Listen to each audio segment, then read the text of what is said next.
या ग्रामपंचायतचा निषेध म्हणून या ठिकाणी मी मडका फोडतोय आणि आम्हाला चौथ्या दिवशी किमान चौथ्या दिवशी आम्हाला नळ पाहिजे, अन्यथा आम्ही याच्यापेक्षा बेकार आंदोलन केल्याशिवाय सोडणार नाही। गावाच्या विकासासाठी प्रधानमंत्री येत नसते ना मुख्यमंत्री येत, ग्रामपंचायत स्वतःच्या लेवलवर काम करू शकते, स्वतंत्र आहे ग्रामपंचायत। यायले पैसे खायच्या एवढी परमिशन नाही लागत आणि झालेलं काम चालू करायसाठी याले परमिशन लागते सांगते। इथले आजी माजी ग्रामपंचायतचे लोकप्रतिनिधी यांच्या कालकीर्तीत गावातल्या पाईपलाईन झाल्या, नवीन कनेक्शन झाले, तरीही गावात भर हिवाळ्यात भर पावसाळ्यात 8व्या दिवशी नळ येते। यायचुकून पाण्याचं व्यवस्थापन झालं नाही। अरे पुसला गाव बाकीच्या गावाला पाणी पाजून उरतो ना, आमच्याच गावात वेळेवर नळ नाही। हा काऊन नाही आहे नळ? अरे 8 दिवसांनी नळ येतो, काऊन नाही? काऊन? अरे तुम्हाला प्रश्न माया केलेल्या पाईपलाईनचं काय झालं? त्या पाईपलाईनचा वापर काऊन नाही करून राहिले? का वरून आदेश लागते? हा का वरून आदेश लागते तुम्हाला?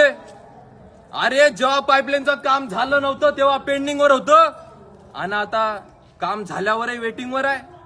याले जबाबदार कोण आहे? शासन, प्रशासन की लोकप्रतिनिधी? मला लवकरात लवकर आणि याच्यावर लवकरात लवकर निर्णय लावण्यात यावा आणि चौथ्या दिवशी तुम्हाला रोज नळ मागत नाही, दिवसातून 2 वेळा नळ मागत नाही, दुसऱ्या दिवशी नळ मागत नाही, तिसऱ्या दिवशी नळ मागत नाही, किमान आम्हाला चौथ्या दिवशी नळ पाहिजे, अन्यथा याच्यापेक्षाही बेकार आंदोलन आम्ही करू, अर्धनग्न आंदोलन करू आणि आम्ही त्याचा हक्क बजावल्याशिवाय राहणार नाही आणि हिसकावून घेतल्याशिवाय राहणार नाही।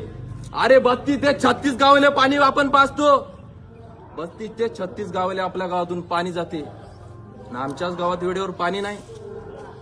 या ठिकाणी त्यांचा निषेध करण्यासाठी या ठिकाणी मी मडकं फोडणार आहे। या ग्रामपंचायतचा निषेध म्हणून या ठिकाणी मी मडका फोडतोय आणि आम्हाला चौथ्या दिवशी किमान चौथ्या दिवशी आम्हाला नळ पाहिजे, अन्यथा आम्ही याच्यापेक्षा बेकार आंदोलन केल्याशिवाय सोडणार नाही।